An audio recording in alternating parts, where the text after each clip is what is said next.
Da-da-da. The Dorkening and all affiliated shows are not intended for anyone under the age of 18. The following may contain discussions or scenes that have adult situations, graphic violence, nudity, strong sexual content, and graphic language. This show is intended for mature audiences only. Viewer discretion is advised.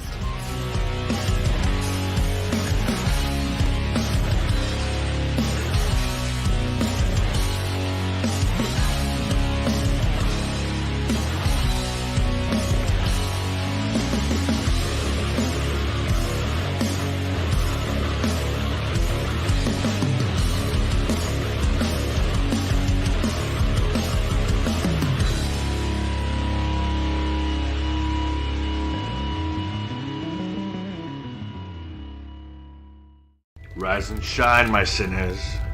When Father Evil starts his day, he gets a little deadly.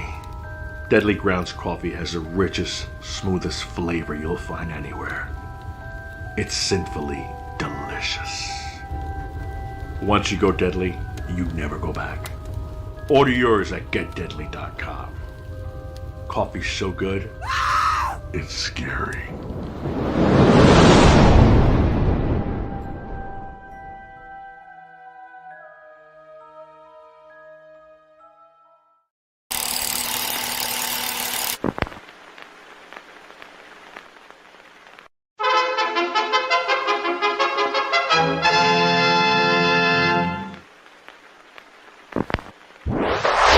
Persons under 18 will not be admitted.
What the fuck are we gonna do now?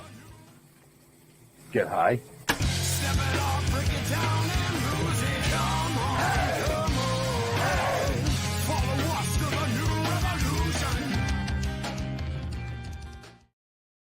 Hey! Happy Wednesday, everybody. Yes, it is Wednesday, and it's all good. I am super psyched about tonight's show. This gentleman was part of my childhood for a long time. And I'm going to leave it right there. I'm just going to leave it right there. And as always, the backup to the backup. Ba-ba-da. You looked like you were getting choked up there for a second, Ben. Are you all right? You know, I don't really get starstruck because of some of the amazing guests we've had. But like I said, I mean, this is our second guest from a famous TV show this season, celebrating its 50th anniversary. And when I said, I mean, this was a big part of my childhood. So I don't know about choked up, but I am very humbled to have this guest. I myself caught tons of reruns of the show you're speaking of, and you're though I was young, I still remember. I think this gentleman taught me like in the show, I should say, let me rephrase that. In the show, love. There was a love there. But I'm just going to leave it there because a lot of our viewers will probably know exactly who this gentleman is once we bring him in. So let's stop messing around and bring in Jeffrey. Jeff. Love you? Hey, you forgot to shave. Yeah, I know. Okay. That's because I only got one. I only got one arm right now, so I decided not even to fight with it. Is that all right? I think it looks good. Yeah, you see how I diverted? You see how I diverted that, right? Yeah, I see how you diverted that. Let's just get right into it. Let's welcome Dean Butler. Hey, Dean. Welcome to the show. How's it going, Dean? He's like, I'm still trying to mess get past already. that opening. Hey, I'm still trying to process that opening title sequence that you've got. That is the longest opening title I've ever seen. You are not the first to say something like that. You are not. You are not. I believe Anson Williams said it best. He said, that opening is longer than most California wildfires. Yeah, I mean, my God. Anson Williams. I saw Don Most in there. E. Deason. Yeah. Yeah, I mean, wow. Funny. Anson Williams was in the room when I auditioned for Buffy the Vampire Slayer to play Buffy. Oh, no kidding. And he was one of the. I'm not sure what his function was, but he was in the room when I came in, and I was completely. I don't know if you guys would get this, but I sensed from the whole vibe around your show you would. Sometimes when you go into situations, the world, when it's going well, the world is in focus, right? You can see everything, and it's all, the world slows down and you get it all. This was one of those meetings for Buffy and the Vampire Slayer where I walked in the room and the room was completely out of focus. I didn't know who was in the room when I went in there. I can't tell you why that's the case, but it was just one of those days that I was really nowhere to be found in that room. But I'd known Anson for a few years, and after I read, Anson came up to me some months later at an event and said, hey, I put in a good word for you with Buffy. I recommended you. And he said to me, I just told him, I know him. He's a great guy. Just hire him. I didn't even remember seeing him in a room. This was not a big room. This was like a room with, there were 4 or 5 guys around a table, maybe, a couple of, just a mixed group around people that were making decisions. This was early on in the run of Buffy, and they were casting Buffy's dad. And I was just completely not present at all. And he said, go ahead and give it to him. I was one of those bizarre things. I'm grateful to my friend Ann Williams, who would recommend me to Joss Whedon and the Buffy group. What a great show. I didn't do a lot of them because Buffy's dad was never going to figure heavily in the story that was featuring a girl growing up in a single parent household. But I did have enough time to reveal Hank Summers as a dysfunctional guy and not a particularly good dad. And it was very cool to work with those people. I mean, that was a very, very talented people on that show. I don't know if you talked to anybody from Buffy, but really, really smart people. Wow. Yeah. Now, how long did that last? I think I did that. I was, in and out of that 5 or 6 times over 3 seasons. I think one of the coolest things about that is I came out of it with a Buffy trading card. That was sort of like the coolest to get out of that. Got the Hank Summers trading card, and I signed 2,500 of them, and they went out to fans, and that was pretty cool. I didn't think that the number of episodes I did rated a trading card. They thought I rated a trading card, so I said, okay, we'll do this trading card. Well, when you've become a collectible, you've made it. Yeah. Well, speaking of signing, do you go out and do signings for like Buffy cons or anything like that? I have never done a Buffy event. No. It's just, yeah, not really. I do a ton of Little House on the Prairie events, but I have not done a Buffy event, even though I've got the training card. I'm just sort of shocked that they haven't asked me. But what a great, it's just a really great group of people, talented actors, a great concept for the show, this sort of dark comedy and this sort of twisted world, and led by Sarah Michelle Gellar, who's just really just a first-rate actress, and really wonderful, and great to look at, wonderful craft.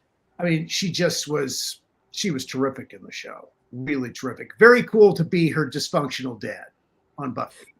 Right. So going from Almanzo to Hank, two totally different ends of the spectrum there. Yes. I mean, and I think that's why they hired me, is because I had this, and between, after Little House, I became Moondoggy. So I went Manly to Moondoggy in the new Gidget. So, all around me is sort of attached this idea of the perfect guy in some way. I mean, a good guy, a really good guy. So it was very, just established when hiring me. He established the possibility that the audience was going to think, oh, this is going to be a really good guy. And he turned out to be really not a good guy. And that was a sort of a nice little thing. It wasn't, there wasn't a huge amount to do there, but it was cool to be cast against what I had been doing for so many years. That was sort of fun. Right. And that's where I was going with that, because a lot of actors and actresses, when they get locked into a large role, such as you did with Little House on the Prairie, that's all that the fans see them as. So when they transition to a new show or to something else, a lot of the fans have a hard time well, he doesn't fit like that. No, that's not his character. But it shows the caliber of actor that you really are, to be able to transition from that to, like you said, Moondoggy or to Hank, and still have a huge fan base behind that. Well, look, I think that the vibe that came off of me with Little House was a vibe, a type that I was very, very happy with. I was never discontent to be thought of as a really good man. That never bothered me. I think where I got into a little bit of a problem was after the show, and I felt like I had to be something different. I felt like I had to be, and of course, actors always have people in their heads. It's their agents, their managers, publicists, whatever it is. You got to be edgier. You got to be sexier. You got to be something. You got to be something different than what you are. I think it's well-meaning advice, but it's bad advice. Yeah. Actors need to be in the space that they are most comfortable in, I think. It's nice to be pushed to do something different. It's a wonderful opportunity. But when you walk in a door to meet on something, I think it's really important to be squarely who you are, because that's the thing that you are best at, is who you are. Right. And casting decisions are made in about 8 seconds, basically. You walk in the door, someone says, yes, they could do this, or no, they're not going to be right for this. And that decision is almost instantaneous, and it's very hard to change people's minds. If that's the case, and knowing with series television, which is where I spend most of my time, I think it's really important to work close to where you are, because you're so exposed. You're being, it's one performance after another with with part that you don't know what's coming. It's not like doing a play where you audition for the role and you know what the part is, and the part's never going to change. I mean, that you may change the way you play, but the words are never going to change. With series television, the only script you ever know is the first one you read. And after that, if they hire you, you're on the ride with them and you take them as they come. And you're not, and in the case of Little House, no one's really debating too much about what these scripts are going to be. You know, the scripts are what they are, and you do them as they are written, as opposed to, say, something like Gidget, where we were constantly ping-ponging with the producers about this joke or that joke, or can we do something different? And and then back then going to Buffy was the situation where I don't think there was a lot of improvisation going on. They really locked in on what Jock was doing, and that's what they did. It's a, you know, I just think it's a sign of the confidence of the producer when things are really locked down tight. Michael Landon was a massively secure producer in terms of what he was doing. He understood what he was trying to do, and Joss Whedon understood very well what he was trying to do. In the case of Gidget, we spent a bunch of time in the early days of that trying to figure out what it was that we were doing. And that's sort of tough because you have to commit to shows and you have to deliver something, and you're really still finding it. What is this that we're doing? And you know, when you see this with shows all the time, one of my favorite shows is Everybody Loves Raymond. I love Raymond and watch it all the time at night. You can watch the early episodes of Raymond, and those characters, yes, the basic essence of the character is there, but the nuance that comes into that over the course of 4, 5, 6 years, that the writers are picking up on and writing to as people reveal more and more of themselves in that situation. It's really spectacular. I mean, you watch the performances in the early days of that and at the end, and it's just so good at the end. And I would say the same thing is true of Friends. You know, in the beginning they were doing jokes. By the end, this is these people, and they are right in the sweet spot of who they are as people. It's interesting how that works. It's rare too. It's very rare. It's rare to get a chance to go that far with something.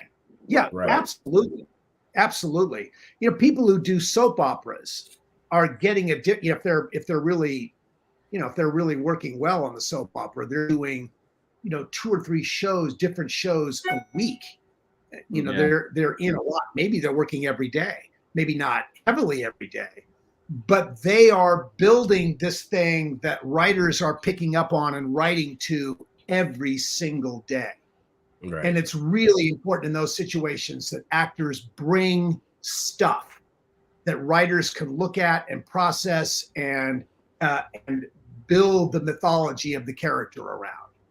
And that's a very collaborative process, that act writer process in soaps or in comedy. That's a very synergistic process. Wow. Was acting always the main gig, like, for you, or when you were younger, was there something else?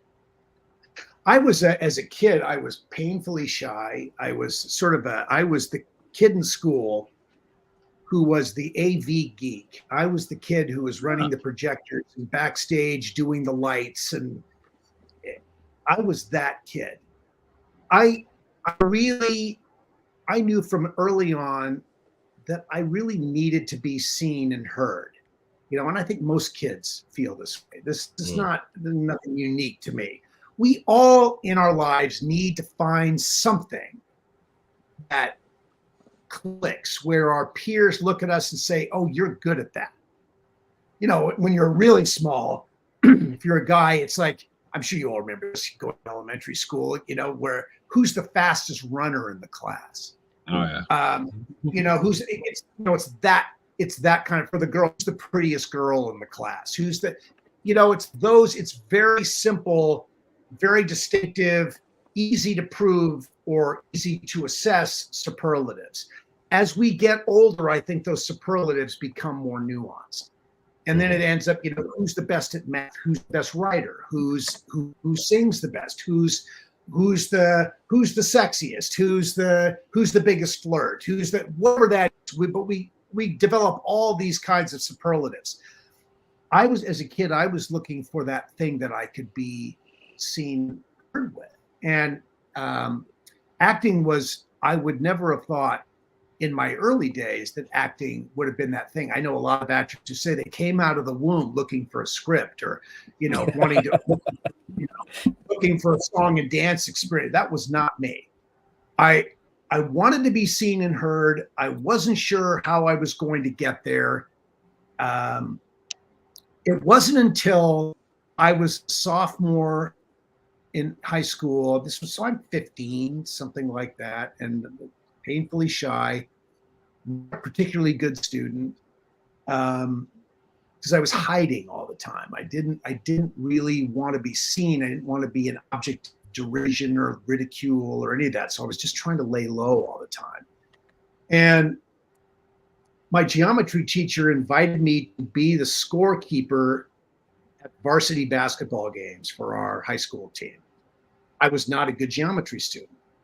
But I think he sensed that I needed something, and he invited me to do this, and they taught me how to do the book, which I thought was really cool. I don't know if any of you have done a scorebook for football games or basketball games or baseball, but it's sort of an interesting little shorthand language developed and how to do this. And before the game, the first game of the season started, I'm sitting there, and he looks over at me and he says, "Who's going to introduce the starting lineups?" And right in front of me is sitting this, you guys can relate to this doing what you do every day. There's this old short pedestal, silver, chrome microphone sitting on the table right in front of me. And I look at this thing, and if this were in a movie, this is that moment when everything goes dark, the sound goes away, and a pin top drops down on the microphone sitting on the table in front of me. And I see my life right in front of me. I see the possibility of something completely different right in front of me. And when I spoke into the microphone to introduce the players, the crowd cheered. Yeah, but a really good basketball team that year, so there was a lot of cheering for that team. They weren't cheering me, but they were cheering the names. And I made this connection between what I was saying and the response. And I swear to you, for the first time in my life, I felt like I was being heard. And it was a very big thing. I don't know. Do you guys have any experiences like that? I mean, you're doing this show, I mean, is being heard in this way? Is this this has got to be a rush? You're doing this every week. Yeah, it is. I mean, like I said prior to going live, I mean, we formed relationships, and over the years, we've been able to get bigger and better guests on the show, and our numbers keep growing and growing and growing. And it is a rush, because Jeff and I actually wrote a novel, which we're going to get into in a second, because somebody else here has a novel coming out. But someone else has a memoir. It's not a novel. Okay, I'm sorry, a memoir. It's writing. Yeah. An author style thing. But our novel spun into a comic book series that spun into a live action TV series that is now going to some sort of animation. Which led to this show. Right. We're just trying to have fun. That's all. Where it is kids now. But I mean, and it's been a rush for us to be able to do signings and events and be treated like VIPs and sit in the green room with people that you never in a million years thought you were going to be able to talk to, just to find out that they're just regular people just like us. Yeah, sure. You know, Yeah. but I do want to touch on your memoir, which is coming out June 25th, called Prairie Man, My Little House Life and Beyond. Yeah. So Yeah. can you tell us a little bit about that? So in 2021, when the pandemic was raging, and we were all sort of trying to figure out what we were going to do next and how the world was going to return to some sort of normalcy, it started to dawn on me that the 50th anniversary really come into focus, that the 50th anniversary of Little House was coming in 2024. And thinking, how am I going to participate in this? Because I think this is an important milestone program. Little House certainly is not the only show by any means that has achieved this distinction of being really truly relevant after 50 years. But it is one of those shows that has achieved that status. And so what could I do to participate in that? I had been asked for years when I was going to write my book after people had read Melissa's book, Alison Arngram's book, Charlotte Stewart's book, Ketty Lester's book. Then just last year, or I guess 2022, they read Karen Grassley's book. It was all women in the show. And they had also read, amazingly, they had read Wendy Lou Lee's book, who played Baby Grace on our show. I mean, she was literally a toddler when we were doing the show. Right. But she's developed this beautiful story, this faith story that she brought to audiences in a book, in a devotional that the Little House fans absolutely love. So I'm looking at all this, I'm thinking, well, none of the men in the cast have written a memoir. Maybe it's time for that. And so I started noodling around with some ideas, and I thought, I could be the first guy to write a book about this. I approached an agent who I knew, a literary agent, and I told him about my idea, and he said to me, no one's ever going to buy a book like that from you. It's never going to happen. I mean, you'll pay them to write the book. It's going to work. And I said, well, okay. I mean, look, I had no reason to believe that wasn't true, because, I just wasn't, I had no credibility in that space. I just didn't know. But I gave my proposal to my friend Mary McDonough, who had played Aaron Walton on The Waltons. Another sort of the Waltons and Little House are sort of the companion, right, family drama shows of the 1970s and early 80s. And Mary walked my proposal into her editor at Kensington Publishing, and the next morning her editor called me and made me an offer. And he wasn't offering me the chance to write him a check and send it to the and I just, after I got up off the floor, I just said, I can't believe, based on what I was told, that you are picking up the phone. And I didn't tell him what I was told, but I'm thinking, my God, what a contrast this is. Just tells you, you just can't believe what any one person tells you. You need to do some exploring. And we set out and made this deal. And on January 10th at 5 a.m., January 10th, 2023, at 5 a.m., I sat down at my dining room table with a hot cup of coffee, and my computer turned on and my outline in front of me on the screen, and I started writing. And it was really just and I knew contractually that I had to write 75 to 85,000 words. Now, I'd never written anything probably more than 5,000 words, for anything. And now that's maybe not for scripts. For a talk show, I've written more than that, but that's different than writing about yourself. I just had never written about myself to that degree. And so, but as I started going with this, the words started coming in. I don't know if you obviously write. You're writing comic books. You're going to be involved in an animated series. I think we all, if you're writing when you're writing a story, it has a way of bringing things back in your memories. You know, it is literally it's sort of the tried and true.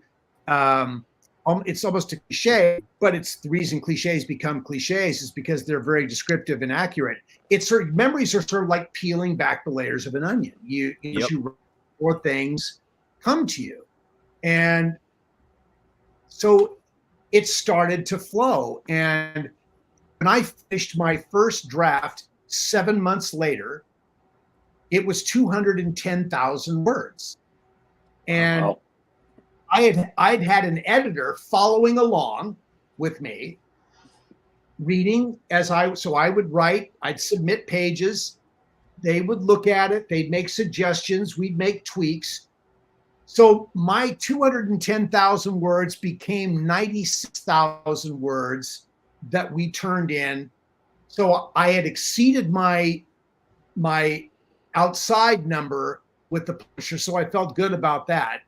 Right. Submitted 96,000 words, and we carved it down to now we're going to publish on the 25th at approximately 93,000 words. And, you know, I feel really good about it because it covers my early life. It covers the challenges of youth. It covers discovering my way in, that seen and heard thing. It talks about my first experiences as an actor. It talks about Little House and Gidget and Buffy the Vampire Slayer and going to Broadway. And, you know, it covers all of this stuff. And then some of my personal life, you know, sort of some of the romantic life, some good, some not so good, but on balance, very positive.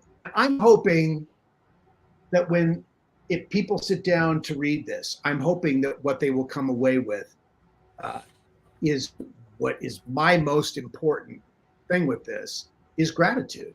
You know, I have been incredibly fortunate in my life to do the things that I've had the opportunity to do. And whether it be acting or producing, it's just all been an incredible gift. And it all started in a serious way with Little House, because Little House is the thing that we're still talking about after 50 years. It's still relevant. It's still in 140 countries around the world every single day in over 40 languages. It's incredible. Wow. Right. Speaking of different countries and different things, we have somebody in the chat here that just said hi and good evening from Ghana. Wow. And so where's Ghana? Right here. Yeah, but it's Ghana. Yeah, from Ghana. Ghana. Where's Ghana? It's I in have Africa. no idea. It is. Okay. Well, there you go. So there's another first for us. But we do have viewers that tune in from all over the world, which is amazing. We love all of them. I want to thank them for tuning in, staying up late to chime in and hear Dean's amazing stories. So it's tomorrow morning in Ghana. I mean, it's got to be tomorrow morning in Ghana. He just said 11:33 p.m. That's strange. Yeah. So no, maybe I've got the wrong continent. Maybe it's in. Well, we'll wait for Philip to chime back in and tell us exactly where it is. It's West Africa. It's got to be West Africa. To all our viewers and listeners, make sure you check the show notes up above or down below, because there are links in there to be able to pick up this book when it comes out on the 25th. Just saying. You got to go to the links. What's the going price for the book? The suggested retail price. Yes. Yes. The SRP is $28. West Africa. Yeah. It's West Africa. Okay. Yes, Very West good. Africa. All right. Is it a nice hardcover? Yes. Yes. It is. Sweet. Yes, it is. Are there pictures? Yes, there are. They're naked pictures in it, gratefully for everybody. But But there are lots of great family pictures and a few professional pictures, but it's a lot of sort of personal family pictures and some stuff that's early on in life. And so we wanted to give people an opportunity to get a sense of what the beginnings of. So I think that's important, especially in a memoir like that, because it adds more depth. Right. Yeah. I think so. Just real quick for anybody that's interested, Dean will be on a book signing tour starting June 25th. Semi Valley book signing, and then he'll be in Michigan. It's actually Simi Valley at Simi Valley, SIMI. Simi Valley is just as a point, which is on the northeast rim of the Los Angeles basin. That's where Little House on the Prairie was shot. That's where all of our exteriors were. That's where Walnut Grove was. It's where the Ronald Reagan Library is. It's that area, and we shot it at this beautiful place called the Big Sky Movie Ranch, which has been the home to dozens and dozens of movies, television shows, probably hundreds of commercials, music videos. This is one of the premier untouched exterior locations in Southern California. It's over 7,000 acres, and you can make it stand in for almost any place in the world, the way it's laid out. And people have used it for any place in the world, wow. Including in our case, Minnesota, which it looks nothing like. Right. So, but you'll also be in Minnesota, I believe, in July. Yeah. South Dakota, Absolutely. Arizona, Connecticut, Pennsylvania, Tennessee, Montana. So, folks, he's going to be touring around with these books. If you live in any of those states, go see him.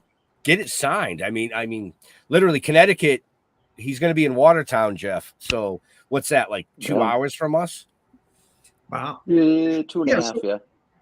Yeah, so we're doing an event there that's being that's really to support our former casting director, and it's not to support her, but to support a charity that's important to her. Right. That was important to her late husband. His name is Kent McCrae, who was our producer for all the years on Little House. And so we're doing this event there to raise money for a children's home that's very important to her. So we'll all be in Connecticut then, and then in Lancaster, Pennsylvania, and we'll be in Branson, we'll be in Texas in December. This is definitely the big Little House tour this year, no question. Nice. Right. Now, are most of these at bookstores, or are they at like venues? No, they're usually at they are at venue. The ones that we do with a company called Gravel Road Markets, and they are the producers of most of these events. They're in parks, they're in convention centers, they're in, they have to be places that can deal with several thousand people at a time. So you really can't do that at a bookstore. I mean, when we're there signing, we have lines that go on for 7 hours at a time, and we're signing and whatever it is. And we've all got different things that are memorabilia from Little House, and there are usually 6, 7, or 8 of us that are there. It's really, we've become quite renewed the family, as it were, as we go on and represent Little House to a lot of people. So it's really great. Well, it's pretty good considering the guy said nobody's going to even want to buy it. Right? For real. Yeah, right. Oh, yeah. I mean, and who knows if people, it was for a period of time. And of course, the metrics change so fast, but it was the #1 pre-sale book on Amazon. It has been in and out of that category several times. #1 pre-sale in drama memoir, something like entertainment memoir. So people are aware of it. You're helping to make people aware of the book, which I really appreciate. So yeah, it's been it's cool to be able to speak about something that you've worked on. And it's always, we did this huge event in Simi Valley in March, the Little House on the Prairie 50th anniversary cast reunion. Inn Festival that was in the planning stages for 5 years before it happened, but it really seriously came together in the last 18 months. I mean, that's really when these things happen. It's a lot of talk, and then you have to get real and start doing it. Well, we had 18,000 people over 3 days from 27 countries come to see us. And we took people back to Big Sky Movie Ranch and put facades of the exterior sets back on Big Sky, geolocated to be exactly where they were, so you could drive into Walnut Grove again and see. And we rebuilt roads, we cleaned it all up, so it looked a lot in 2 dimensions, not in 3 dimensions, but in 2 dimensions. It looked like what you would have seen if you'd come into Walnut Grove. And then we, in another location, we rebuilt the interiors of 3 sets. We rebuilt the interiors of the church and school, if you're familiar with that. Olson's Mercantile, which was a very popular set, a lot of good candy in Olson's Mercantile. And of course, the interior of the Little House. And the candy was real? I'm sorry? The candy was real? Oh, the candy was real. Oh, there were a lot of people in there reaching in, like Willie Olson reaching in. Yeah, the candy jar to go for the jawbreakers. The candy was all real. It was so cool.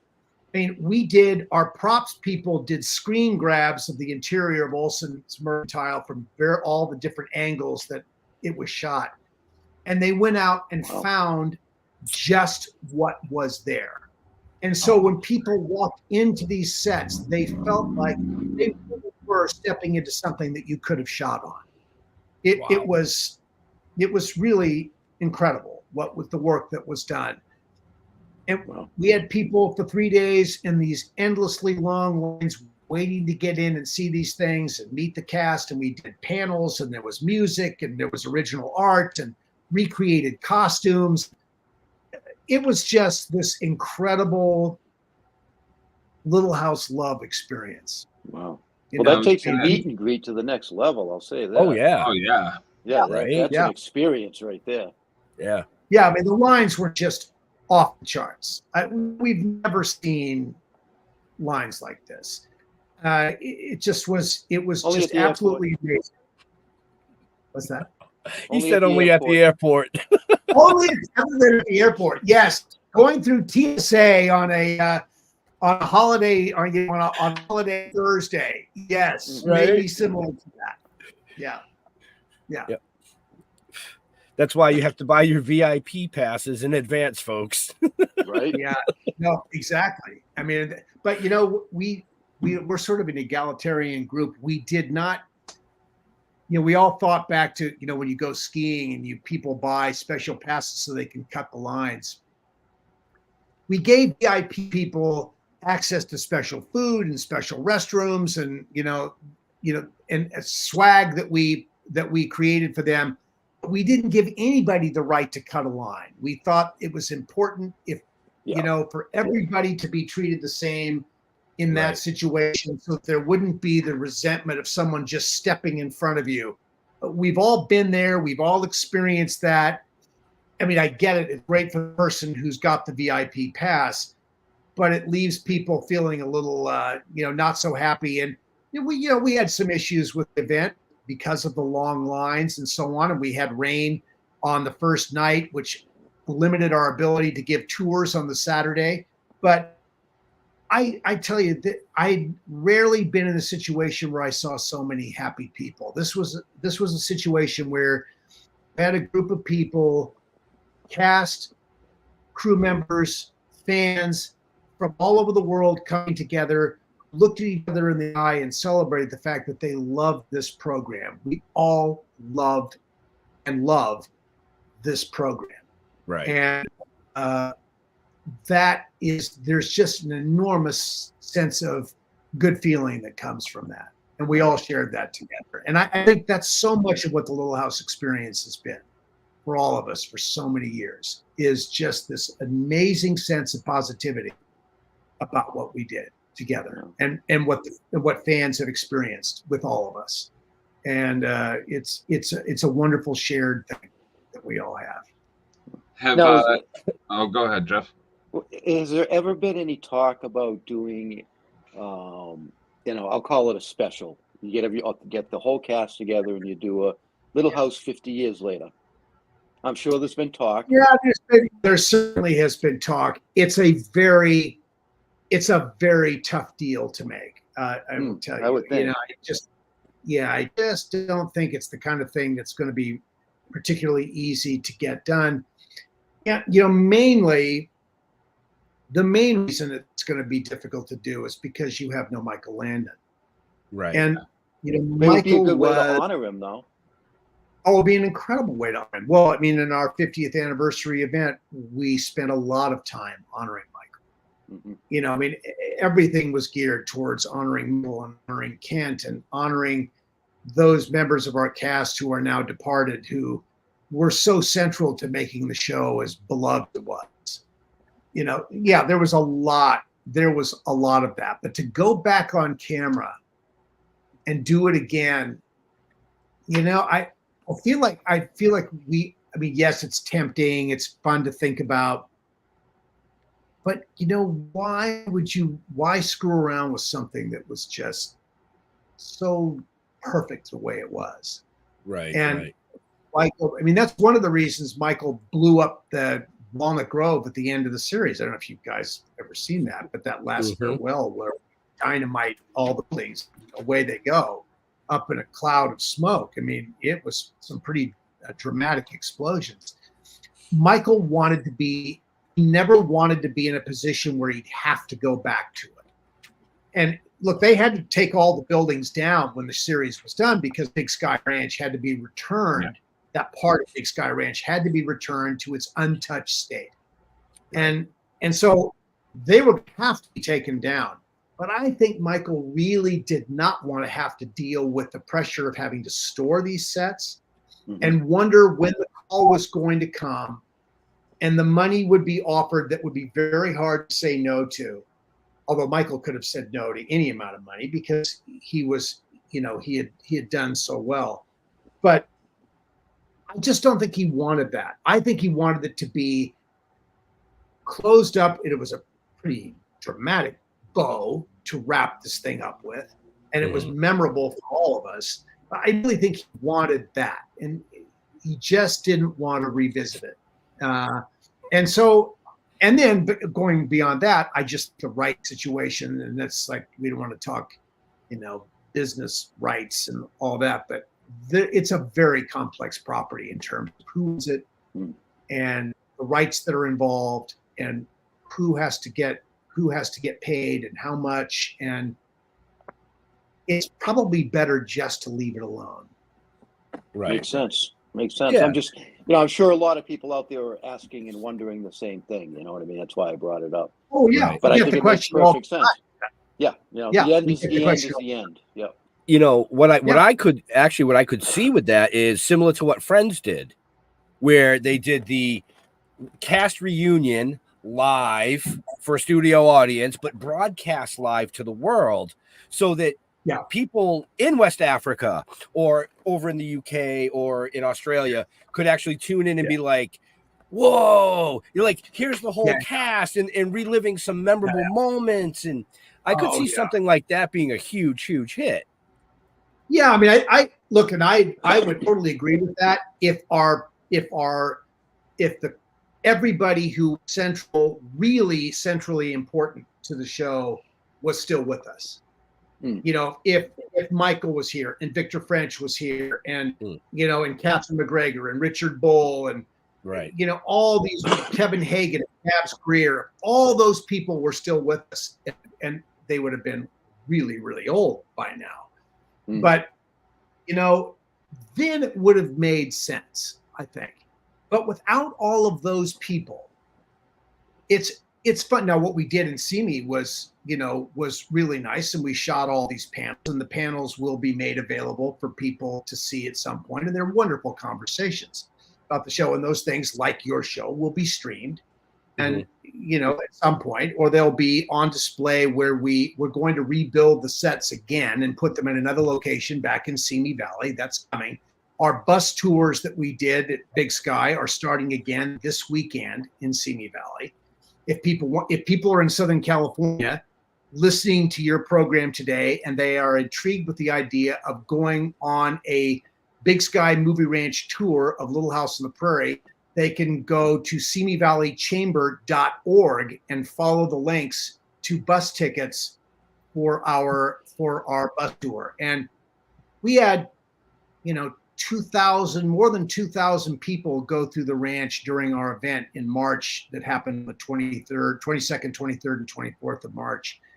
And people were just euphoric. I mean, it was tears, it was joy, they got to see something that they had grown up with and loved. Mm-hmm. I mean, you talked about, Ben, you talked about growing up with the program. And I think if you had been a really rabid fan and really, there are fans, I know you can relate to this. There are fans who know much more about the show than all of us do who are on it. It's a session. They get, it's like that. How many have you guys all seen Galaxy Quest? Oh, yes. Oh, yeah. It's sort of a Star Trek thing. Yeah. Oh, my God. The whole fan thing, the conventions, all of that. What a wonderful movie. I mean, and that's sort of what our reunion event was like. I mean, there were bonnets, dog-eared boots, and fedoras, and the whole thing. People came to step back into this world with us, and it was just incredible. Wow. So, during all of this time, while you were filming the episodes and everything, did you actually watch all of them? I didn't. Okay. I watched them as they came. I had never watched the show before I got it. I had never seen it. I'd never read the books. These were not part of my family's youth reading. So, but I think the deal is, and what I've sort of come to figure out or decide or process is that it wasn't important that I knew the books or had watched the series. What was important is that Michael Landon thought, when he met me, talked to me, read me, looked at me, thought, this guy can fit in to my world. He can be a part of this. He'll make a good contribution. That's really what's most important. No one goes into an audition and gets quizzed on what they know about the show. Maybe some shows, but that's really not what it's about. It's, do you have the right stuff to step into this space with us and be a part of this? Are you the right character? Yeah. Well, I brought that up because when we had Eric Roberts on the show, and he's done over 700 movies. Oh my God! Yeah, he's never seen any of them. Doesn't know what any of them are even about, because he just gets his lines. Never watched any movie he's ever been in. Nope. He gets his part. That he goes in. He's like, it's either a day, maybe two. I do my parts, and then I'm out. Yeah. That's it. Yeah. That speaks to a really interesting quality or an interest that, and I think a lot of actors feel that way. It's really all about the process of being on the set right then, doing the work and walking away from it. And if they have to come in and loop a couple of lines later or do some other kind of voiceover, whatever it is, they do that. But I think most actors will be very content to never touch a piece of material again. And that was never going to be a source of happiness for me. I know that about myself. I needed to be all in with this. I wanted to know what the writers were doing. I wanted to know what the producer was doing, what the unit production manager was doing. I wanted to know what was going on in the editing room. I wanted to understand about lenses and cameras and lighting, and I wanted to know about post-production sound. I wanted to know about all that stuff because really, when I started working behind the scenes as a producer in the late 90s into the 2000s, I came to the conclusion and I don't know if your guests would agree with this, but you're having a guest next week who's an independent producer, director of films. Right. I came to the conclusion after doing it for a while that it's really the producers that are having the most fun, because they're there at the very beginning. Yep. They're there for the idea, the germination of the idea, the development of the idea. They sell it. They find the money. They bleed for it. They really bleed for it to make it happen. And then they shoot it, which is the shortest part of that process. And then they have to finish it, which is not as long as the development side. Not necessarily, it can be, but it's generally shorter than the development side. Definitely longer than the production side. Yep. But they get to see it from the blank page on their computer screen, like, let's do this, to the end when they're looking at the fully realized, fully formed, whether it be, look, at any level, from podcast to major motion picture, it's a process that you go through to make this. Like, which one of you dreamed up that title sequence that drives your show? The gentleman that actually dreamed that up is not here. That's Leo Pond. He is the producer for a lot of the shows on the network. A good friend of ours, having a difficult time right now with some personal issues at home, and just bought a house. And so usually he's in my spot and I'm where Jeremy is. But Jeremy has stepped up to the plate over the past couple months to really help us out on the show. Which gives me the opportunity to look at the comments and make sure that all the streams are going to the 28 different platforms. That's why the opening sequence is so long. So it has a chance to sync up with all the platforms. And it's all going to be shared everywhere. Yep. Yeah, right. So Jeremy, what's it like to be in the bullpen and be now in the game? Oh, it's fantastic. I've been traveling with these guys for a good amount of time. They brought me, we're from Massachusetts, but they brought me to cons down in Virginia, Maryland. Travel around with them. I've gotten to meet a lot of interesting people and some not so as you say, some not so interesting, but as you said, I get a rush from this. Like, after a show, like when we were doing one of the panels, we were running the panels for the one of the cons, and after the panel, the panelists came up to me and they were just like, "Wow, you should be doing such and such and blah blah blah. You're really good at this." And that is the rush. I like getting to make sure that you get your word out there, so you feel like that I've done my job. Yeah, right.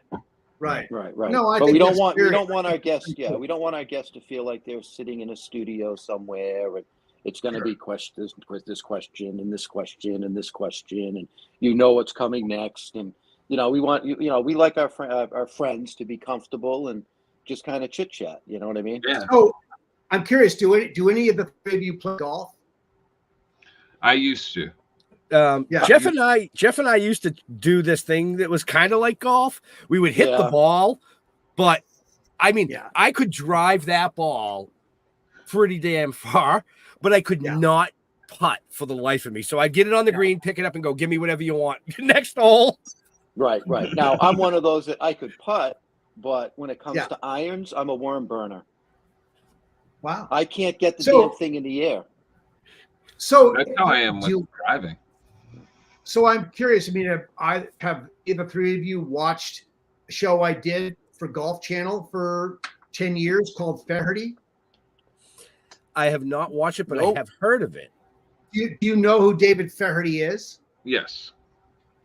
So, so for the others, David is one of the premier analysts in the game of golf, a former pro, Ryder Cup player from the European side. He was he's now the lead analyst on all the live broadcasts, or the live streams that are out there. He was for 26 years at CBS and for 10 years at NBC. And now he's at Live, when Live offered him $5 million a year to go be the analyst, he took it. And so he went to Live. But David is this wonderful, what you said triggered me on that. I don't want to get off, we don't want to get into too big a digression on that. But David is this wonderful Northern Irish humorist, writer, golfer with this. And when we did this show, we did 150 hours of the show over a 10-year period. These were hours in the beginning, and then they went to hours, and we did live shows, and had the biggest names in golf other than Tiger Woods, who David wouldn't have on because he knew that Tiger would never answer the questions that he'd have to ask. So, and David always said, I want guests, not victims. That was his vibe. That was his deal. And this is sort of in sync with where you guys are coming from. Right. He wanted people to come on and be comfortable, have a good time. He didn't want them to feel that they had to be looking out for the gotcha question. Right. That was going to, be the thing that would sort of wipe them out in front of the audience. David is a recovering alcoholic. He's been addicted to every substance known to man, and he's wide open about it. And, so no guest has to worry that he's going to zing them with their stuff when he's been through the shit that he's done. Right. David has abused everything and has lived to tell the tale, and audiences love him because he's so honest about it. He's not afraid to share. And so he makes his guests feel, he makes his guests feel comfortable with whatever it is that they're going to come on and share. I think it's a gift, that's a gift in a talk show environment to make people feel at ease so that they'll really hear something. And I think, the trick to that is just be you. Oh, yeah. Yeah. Just be you. That's all. Yep. Totally. You know what I mean? Totally. Yeah. So. Yeah, I think over the years, I think there was really only one zinger question that Jeff got, and that was with Vernon Wells.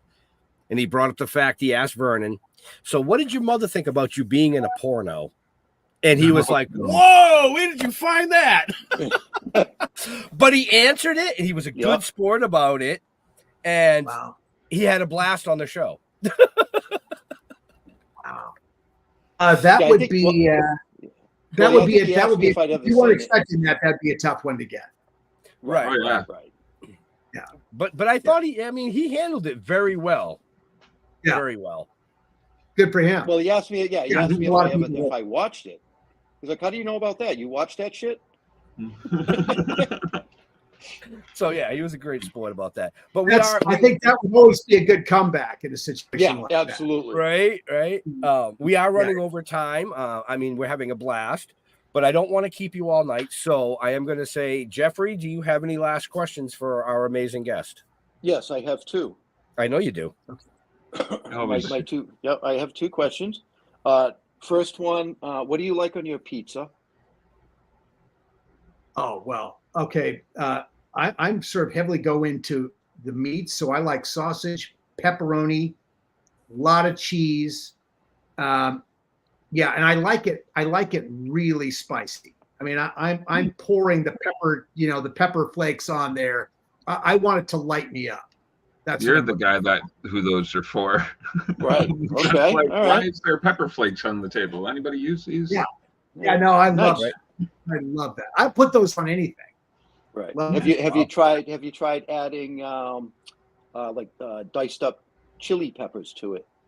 Oh my God! I mean jalapeno. Oh, not jalapenos. Those things are weak as shit, man. You need like the hardcore chili peppers and shit. Fucking jalapenos. No, so I haven't done chili powder. So what's your favorite chili powder? My favorite chili powder? Or pepper? Oh, I thought you talked about chili powder. So what was it that you said you wanted to add? The real chili peppers. Yes, right. Gotcha. Oh my God. Add them right on there with all that meat shit. You know what I mean? Yeah. I'd be sneezing if it's if I hit the pepper too hard, I'm sneezing. It's just like it can be a nightmare. But I do love it, and I keep going back to it. Nice. I love the meat lovers shit. That's my deal right there with the extra cheese. Yep, and I then I pour pour cheese. And then I pour hot sauce on it. Oh yeah. You know. Yeah. All right. So, question number 2: are you a cat guy or a dog guy? I grew up with cats and dogs. I love them both. Cats are so much easier. We have a dog now, and we love this dog. He can be a handful. We love this dog because there's much more of a relationship with the dog.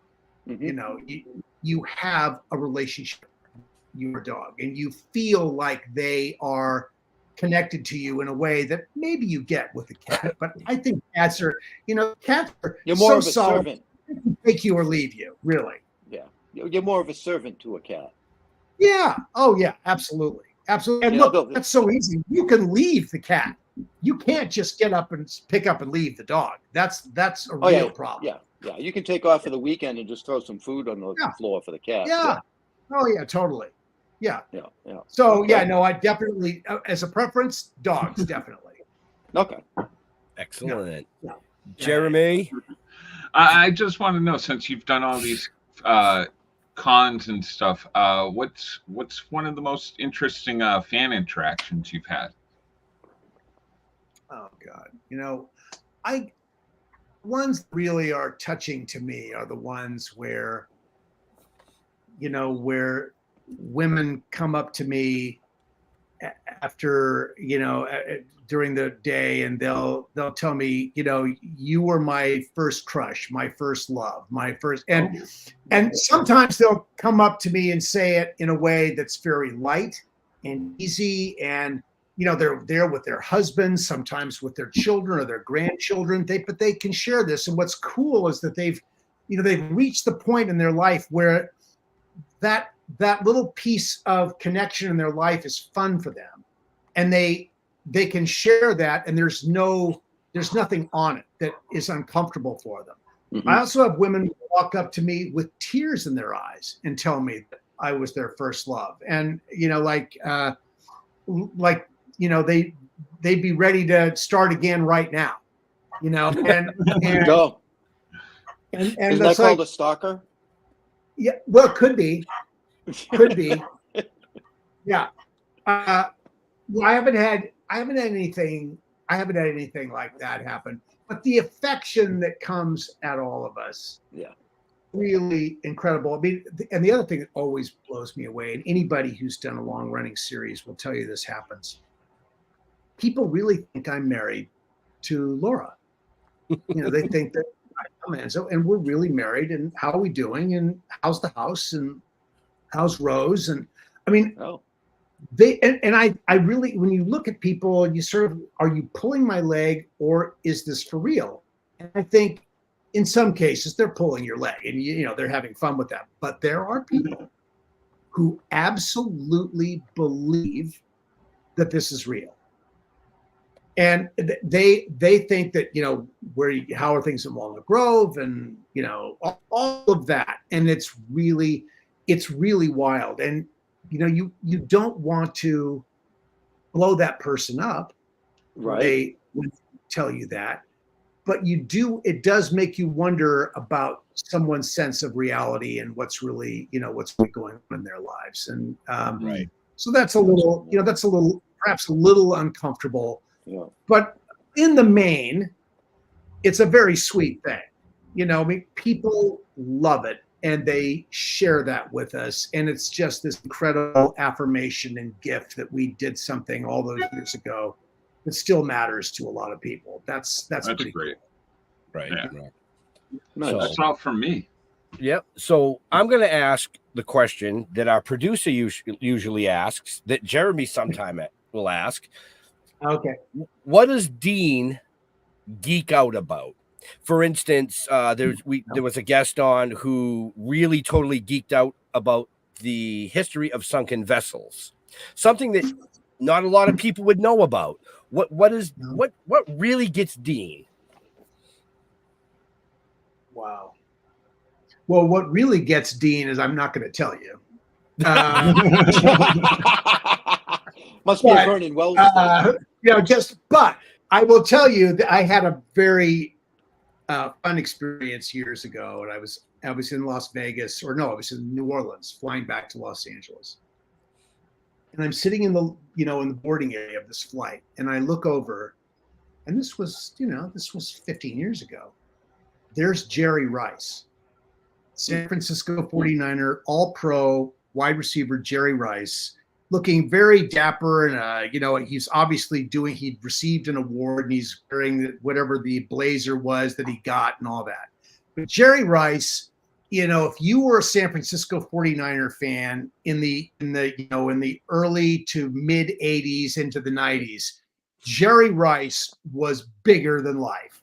And the things he did were magical that you watched on Sunday afternoons. Jerry Rice had obviously been partying big time in New Orleans. I mean, he looked almost like he was falling asleep on his feet in the boarding area. I don't know what possessed me. I don't know how I would have reacted if someone had did this to me, but this tells you how bad it can be when someone. So I get what it is to be the fan. I'm a fan too. I was a huge Jerry Rice fan. I woke this guy. He was out. He was out in first class, gone. And I went and nudged him on the shoulder and woke him up and asked him to sign a cocktail napkin for me. Oh my.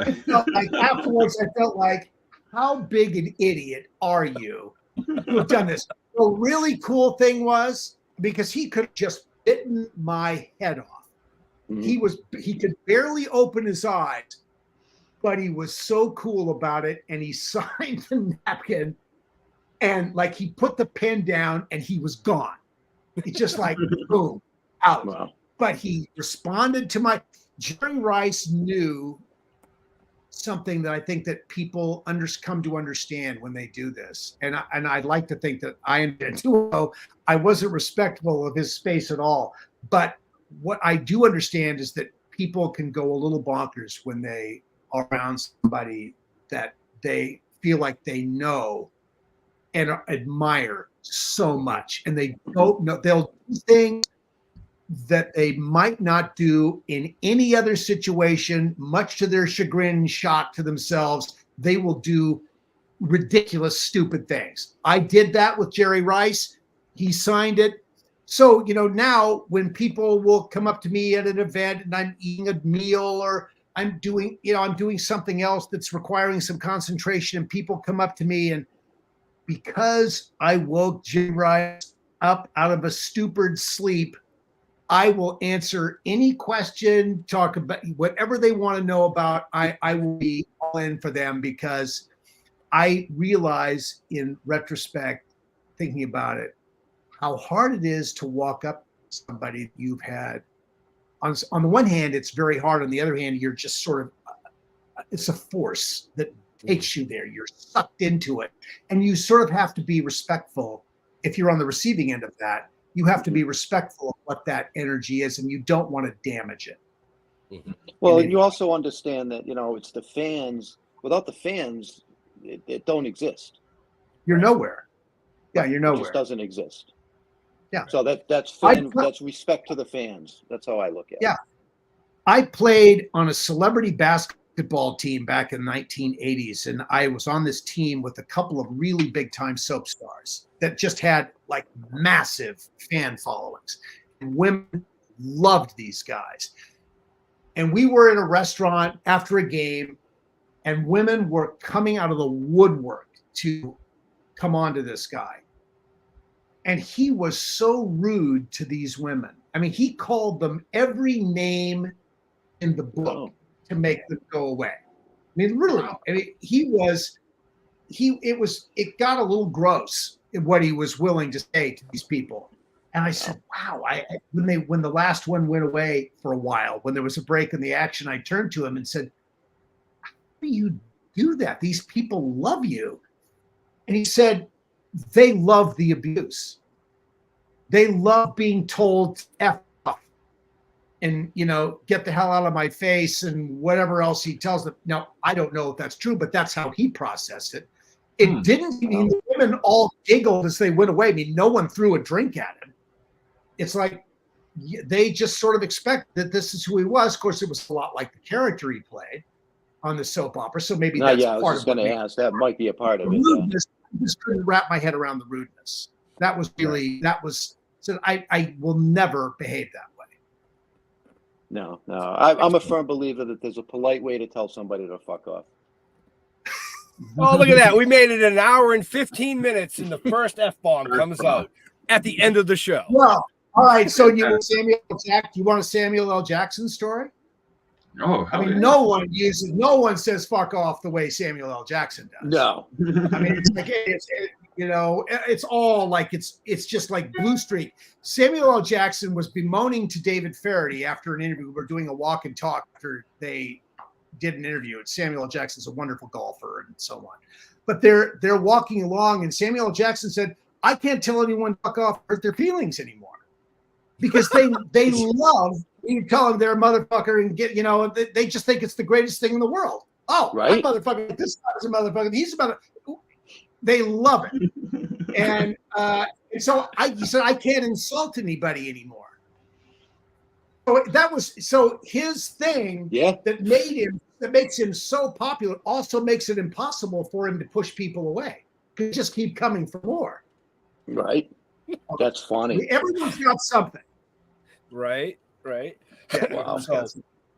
Yeah. What are you looking at, Ben? Oh, just last comment. One of the last comments. My God, they're going to cut us off. We got to get out of this thing. Oh, never approached any celebrity. What was that text? So never approached any celebrity. Autograph Being book told in to hand. fuck off like they were trying to say. They were likely trying to save face before they could cry in their car. Yeah. Maybe. But on that note, we do have to let this amazing gentleman go. Guys, thank you for having me. So I do want to do this. So Dean, where do you like interacting with your fans on social media? So at Facebook, Instagram, and TikTok, I am official Dean Butler. There are on Facebook, there are a ton of scams there. People do things. There are a lot of them, but it's official Dean Butler is actually me, and we monitor those. So we don't monitor all the fakers. We do monitor ours. Excellent. So there you have it, folks. That is in the show notes, by the way, up above or down below, along with the link to pre-order the book. Dean's book, which will be out on June 25th. And if you're in any of those states that I mentioned earlier, or I'm sure there'll be a website somewhere there that you guys can. Little House Cat Events on Facebook that's run by Gravel Road Markets is a great place to find out where we are.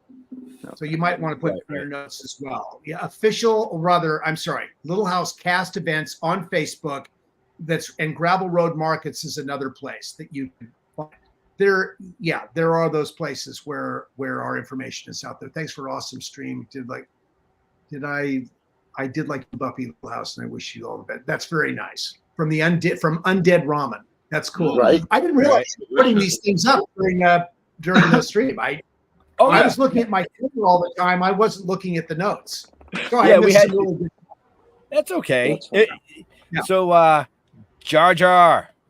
Oh, find me on Facebook, Jeremy Courtney, always looking for new friends. You can check me out every Tuesday night at 8 p.m. on Splash Pages on Facebook or YouTube, where we live stream about comic books and have interviews with writers and artists and all that wonderful stuff. Next week, we're hoping to have Cullen Bunn on and Tyler. I'm forgetting his last name. Tyler something. Tyler something. Definitely, you should check it out. It's gonna be a great interview. That way better than this moment right here. Jeffrey. Well, as always, Toking with the Dead on Facebook or stilltoking.com. All our stuff is all on stilltoking.com. As far as me go, just like Dean said, there's a ton of Jeffs on Facebook. And I don't have an official. I'm not an official. I don't have official Jeff on Facebook. You know? I just don't like that. I kind of hide behind the other Jeffs, I guess. Yeah, okay.